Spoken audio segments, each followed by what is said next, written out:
Welcome to Compass Documentary, where we explore the exciting world of careers in computing, emerging technologies, and the Internet of Things. In today's fast-changing digital age, technology is no longer just a tool. It has become a driving force behind how we live, work, and connect with one another. From smartphones to smart homes, to advanced robots and artificial intelligence, computing is shaping the future in ways we could only imagine. In this video, we will take you on a journey to discover how new technologies are creating opportunities to the students, professionals, and innovators around the world. We will learn about the careers that are in high demand, the skills needed to succeed, and how the Internet of Things is transforming industries, from healthcare to education to transportation and everyday life. You might be wondering, what exactly are the topics that we were exploring today? First, we have careers in computing that plays a huge role in our modern world. Next, we'll look at emerging technologies that are changing the way we live and work. And finally, the Internet of Things or IoT that can connect and communicate through the Internet, making our surroundings smarter and more connected.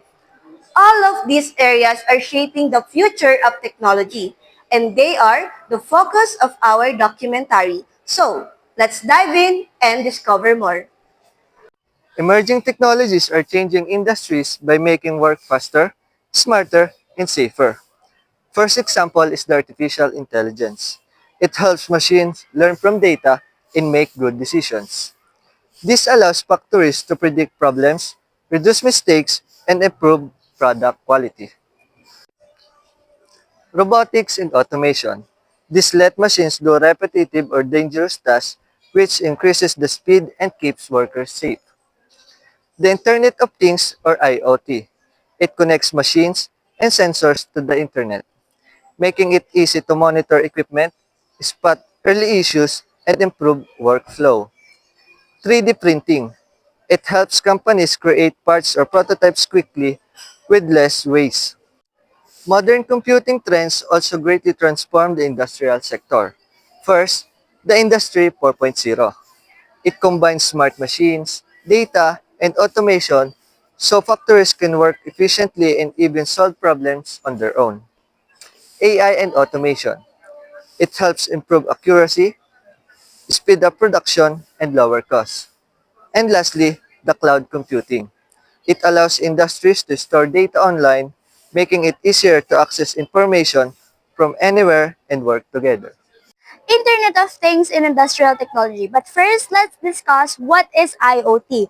So the Internet of Things or IoT refers to a network of physical devices such as machines, sensors, tools and appliances that are connected to the Internet and can be collect, send, receive data without human intervention. IoT devices uses sensor, software, and network connectivity to monitor conditions, automate processes, and support real-time decision-making. Industrial applications. Industrial IoT applies IoT principles and technologies to industrial sectors like manufacturing, energy, and transportation. Industrial IoT involves integrating smart sensors, connected devices, edge computing, and cloud analytics into legacy systems and industrial equipment to collect and exchange data in real time. And of course, there are benefits and challenges in IoT. But first, let's discuss what are the benefits in IoT. First, increased efficiency. Automation and real-time data reduce manual work and speed up production. Next, cost savings. Predictive maintenance prevents expensive machine breakdowns. Improved product quality. Sensors monitor quality continuously. Better decision making. Real-time analytics help managers make faster, more accurate decisions. Next, enhance safety. IoT detects hazardous conditions and alert workers. Next, energy reductions. Smart sensors optimize power usage. And lastly, greater visibilities provides complete monitoring of machines, inventory, and operations. So now let's discuss what are the challenges in IoT. First, security risks. Connected devices can be vulnerable to hacking or cyber attacks. Next, high initial costs. Sensors, networks, and systems can be expensive to install. Next, complex integration. Old machines may not be compatible with IoT technology. Data overload. Too much data requires strong data management system. Next, reliability issues. IoT devices need strong internet and stable power supply. Next, privacy concern. Data about workers or processes must be protected. And lastly, skill requirements. Workers need training to manage and maintain smart technologies. Computing professionals are the pioneers navigating this technological tide, translating abstract data into actionable tools, securing digital frontiers, and building infrastructure for tomorrow. Okay, these are the 5 careers. First, is a software engineer is to create, maintain, and improve computers program. The roles of software engineers is to design, develop, and maintain custom softwares that power industrial operations. Second is a data analyst is a professional who collect and analyze data in order to return in a meaningful and information that companies can use to improve and grow. The role of a data analyst is to collect, clean, and analyze data from industrial sensors, production logs, and supply chain records and then identify efficiencies. The third one is network engineer, is to design, implement, and maintain computer networks which are systems that allows computer to communicate with each other and share data resources. So the role of network engineer is design, implement, and manage the industrial network infrastructure to connect devices and secure communication across the facility. For the fourth one is formation security analyst to protect company from malicious attacks like malware and phishing. The role of information security analyst is to protect industrial system and data from cyber threats by implementing security protocols, conducting audits, and responding to incidents. For the last one, the system analysts are computer experts who assess the current state of the company's system and to work to implement new ones to improve the performance and the efficiency of the organization. The role of system analyst is to evaluate existing industrial system to identify gaps, then design to recommend and improve to enhance efficiency, safety, and scalability. Now, we are here at the College of Industrial Technology, Laguna State Polytechnic University San Pablo City campus. We are here to interview and gather information regarding our topic, computing careers, emerging technologies, and Internet of Things. Maraming salamat sa pagpapaunlak mo ngayong araw. Maaari ka ba muna magpakilala? Kaya ako nga pala si Jamiro Garcia. Ang tanong ko sa iyo is, bilang isang ADP students, paano nakaka-apekto sa iyo yung mga makabagong teknolohiya? Para sa akin estudyante na kagaya ninyo, malaki ang naitutulong ito sa atin ng mga bagong teknolohiya kasi mas napapabilis dito ang paggawa ng ating mga drawings kaysa sa manual. Which is nagpapahirap din ang struggle sa mga student na kulang sa gamit and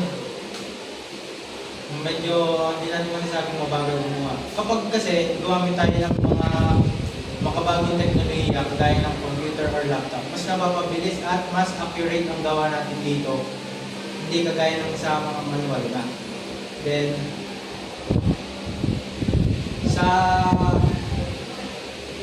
sa bagong teknolohiya is less hassle tayo kasi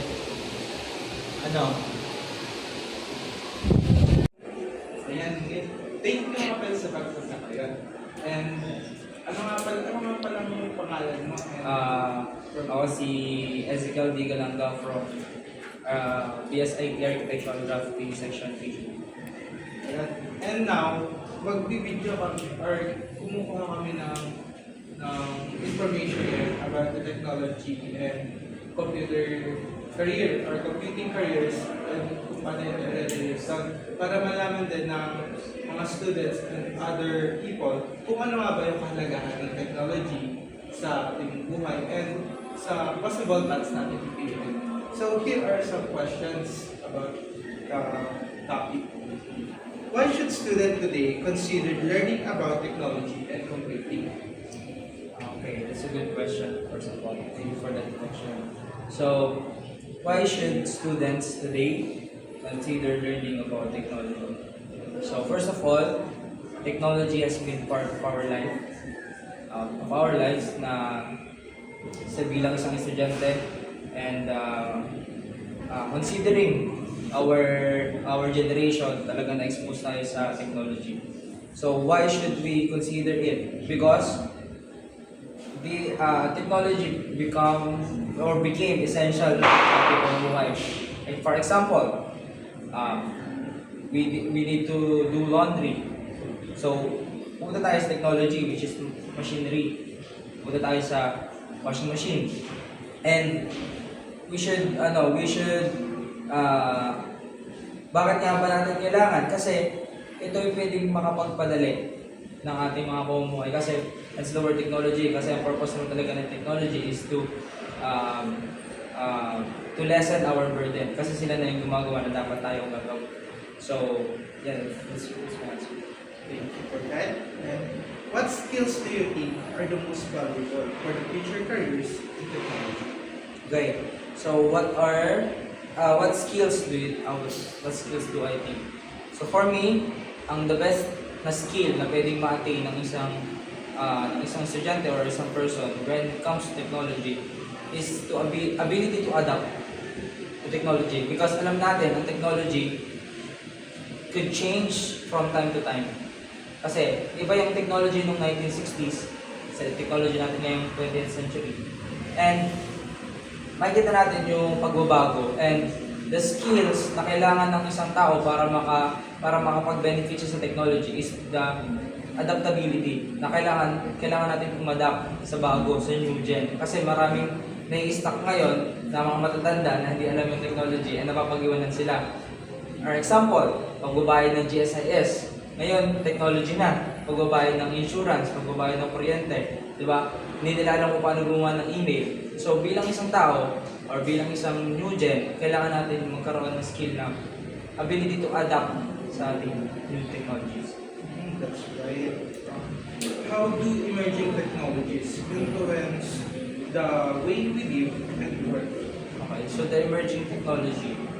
So, for me, nakakatulong siya, first of all, from the hands to word technology, kailangan na ang technology talaga nakakapagpadali ng ating buhay sa ating pagtatrabaho.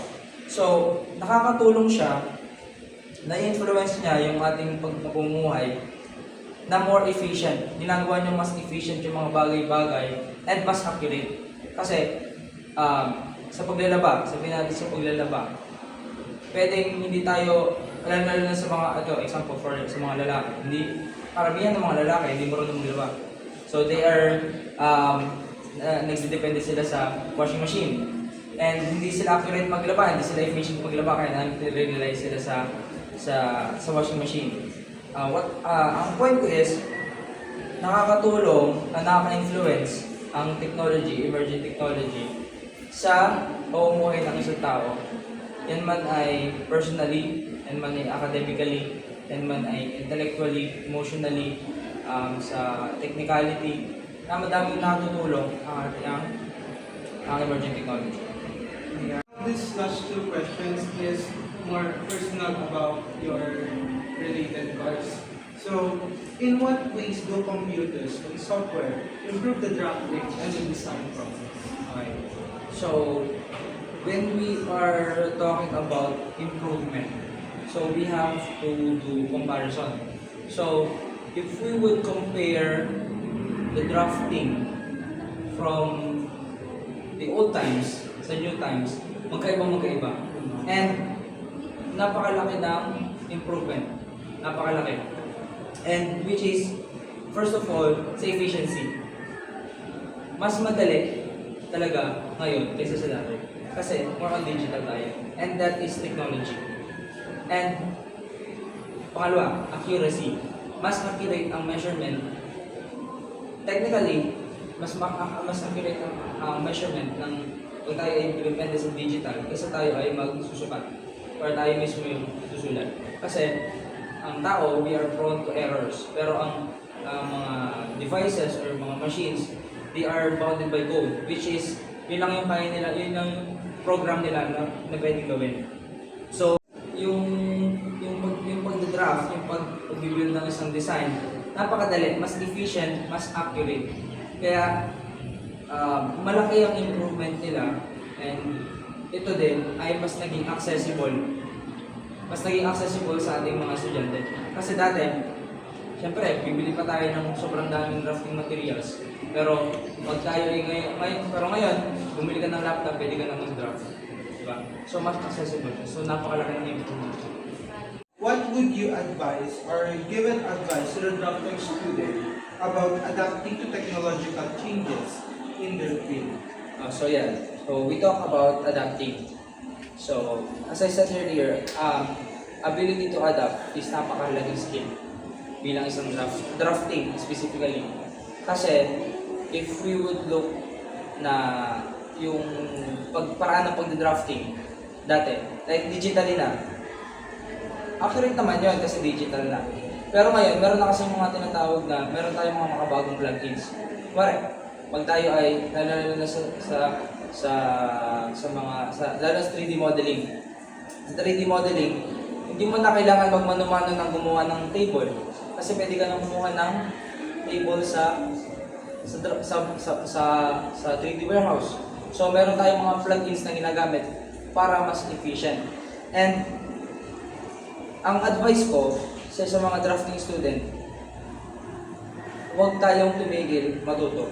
Huwag tayong makontento matuto.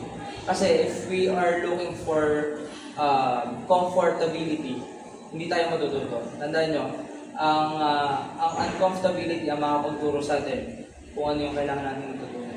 So, kaya nga disba sa adapt, kung tayo ay mag-a-adapt, kailangan natin umalis sa ating comfort zone. Kasi hindi tayo makakapag-adapt kung tayo nasa comfort zone. Ayun lang ulit. And maraming salamat sa pagpapaanak ulit namin. Yes, sige na. Thank you. And now we are here to interview one of our major teachers in architectural drafting technology. So, ako po si Tricia, ma'am. Hi. And thank you so much po for having this interview.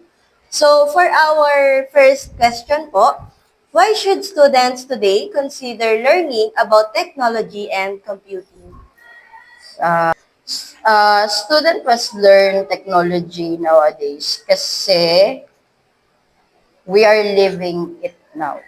So technology is right now is not an option anymore. It's essential. Kasi based dun sa na-research ko, technology is now the future language ng generation natin. So, hindi na siya option na pwede mong, hindi ko na lang to pag-aaralan. Hindi. Kailangan mo na siyang pag-aralan para makasabay ka sa kung ano ang ibinibigay ng henerasyon natin ngayon. So, yun. Next po is, what skills do you think are most valuable for future careers in technology po? So, what skills are valuable is first is the critical thinking and problem solving. Why? Kasi technology right now has different use. Diba? Meron tayong ginagamit for education, for business, for health. And hahanap ka na lang talaga nung technology na fitted sa kung ano yung gusto mong gawin. And pag nakahanap ka na ng technology na gusto mong gamitin or need mong gamitin, so para ma-maximize mo yung technology na yun, kailangan mo siyang pag-aralang gamitin ng maayos. Kailangan mo siyang pag-aralan in a point na paano siya gamitin, paano siya i-troubleshoot pag nagkaroon ng problema.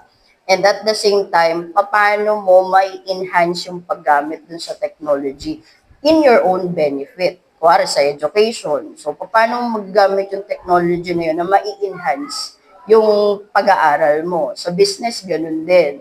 And so on so forth, kung saan mo pa siya gagamitin. Okay po. Yun. And isa pa, importanteng skills is ethics. So, yan na. Nandiyan na yung technology, Okay? So, bakit ko nasabi ethics? Kasi, base dun sa na-research ko din, technology, and siguro na nyo din to, technology is powerful. So, kung hindi ka responsible or responsible enough to use such technology, kuwari, gamit ka lang na gamit, di mo na alam kung tama na ba yung paggamit mo dito. It's either masisira ka o makakasira ka ng ibang tao. So, talaga values, ethics. Next, ma'am, is how do emerging technologies influence the way we live and work? So, how do technology, Influence the influence way we the live way and we work. Actually, di ba sabi ko sa'yo kanina, technology, ito na yung future language natin, di ba? Every day, we're using technology. Cellphone, TV, di ba? Pag-shower natin, lahat. So, baga, technology is present na sa buhay natin. So, ngayon, actually, technology, pinapalitan niya na lahat. Yung sa household chores natin, meron na dyan. Dati, sasaing ka, babantayan mo pa. Ngayon, may rice cooker na, di ba? Maghuhugas ka ng pinggan, dati, gripo, meron ng mga dishwasher. Maglalaba ka, kukusot, before, ngayon, meron ng mga washing machine. So, pinapadali niya yung pamumuhay natin. So, yung dating mahirap before, ngayon nagagawa na natin ng mas madali, mas convenient sa atin. Meron tong pros and cons. Pros is, instead na mag-google ka ng ilang oras para gawin ng isang task, mas napapadali ito. Kumari, isang oras dati, ngayon, pwede ng kalahating oras or mas less. So, yun yung natutulong sa atin. Yun din sa ating, Pero ang cons nito, is kaya sinabi ko kanina, technology is powerful. Pag hindi mo siya ginamit ng maayos, it's either ikaw yung masisira o makakasira ka ng iba. So, yun. And now, these questions naman po are connected to you since you are a major teacher po sa architectural drafting. First is, in what ways do computers and software improve the drafting and design process? Okay, very yan. So, ngayon siguro dahil second year kayo, hindi nyo pa siya nakikita. Pero once na nandun na kayo sa nakagamit na kayo nung tinatawag nating CAD, which is computer-aided technology, computer-aided design, mas makikita nyo na yung difference. Kasi before, ngayon, di ba, nagmamanual kayo sa paggagawa ng mga plano, paggagawa ng mga plates. So, pag na-experience nyo si CAD, which is yung computer-aided design and drafting, na wherein yung manual drawing, yung paggamit ng lapis, ballpen sa paggagawa, computer na. Doon na kayo, kailangan nyo lang ng computer and yung software na ginagamit sa CAD, which is yung AutoCAD o kaya SketchUp o kung ano man. Na doon mo na, yun na lang yung gagamitin mo. Kahit pangit kang mag-lettering, kahit pangit kang mag-drawing, kung marunong kang gumamit or natutunan mong gamitin yung software na ginagamit sa CAD, yan, mabilis na ang pag-drawing. So, dun sa process na yon na yung circle, di ba, paano gumawa ng circle? Gagamit ka ng tools. Anong gagamitin mo? It's either yung template o kaya yung compass. Which is, pag ginamit mo, hindi pa precise. Sa CAD, tatype ka lang ng command, C. Tapos lagay mo yung dimension. So, precise na. So, kumbaga, when it comes to drafting, the drawings, mas nagiging precise yung drawing mo, mas mabilis din yung pagdodrawing mo. And also when it comes to editing, sa manual, pag nagkamali ka, buburahin mo. Pag nagkamali ka ng, kuwari, nabuhusan ng nagdumi, tapos, syempre, ikaw, ayaw mong magpasa ng pangit na, maduming, uulitin mo na lang, di ba? Sa CAD, bubura ka lang. Tapos, o kaya, ando mo lang, di ba? So, yung oras, mas nagiging less. And, yung oras na ginugugol natin sa pag-iisip na ito ba ay tama, ito ba ay precise, ito ba ang ginagawa ko is accurate, sa pag-iisip natin na yung lettering natin kailangan dapat tuwid, yung oras na ginugugol mo doon sa CAD, pwede mong i-google na lang sa pag-iisip kung paano mo may improve yung drawing mo. Yes. Para mo may enhance yung drawing mo. Paano mas mapapaganda pa yung pinakang output ng drawing mo. Kasi lahat na, you can be assured na yun ay precise lahat. Yes po. So, Oh, really, technology makes our life easier po, lalo na po sa aming courses. Yes. And for our last question po is, what advice would you give drafting students about adapting to technological changes in their field? Okay. So, when it comes to adapting, kasi nga, sabi ko nga sa iyo, nandiyan na yung technology. And every minute, di natin alam, no? Every minute, meron dyang mga creator, mga IT expert na nagde-develop at nagde-develop ng mga certain softwares na mas magiging mabilis ang paggamit para sa atin. So when it comes to sa field natin, so una dyan, AutoCAD, para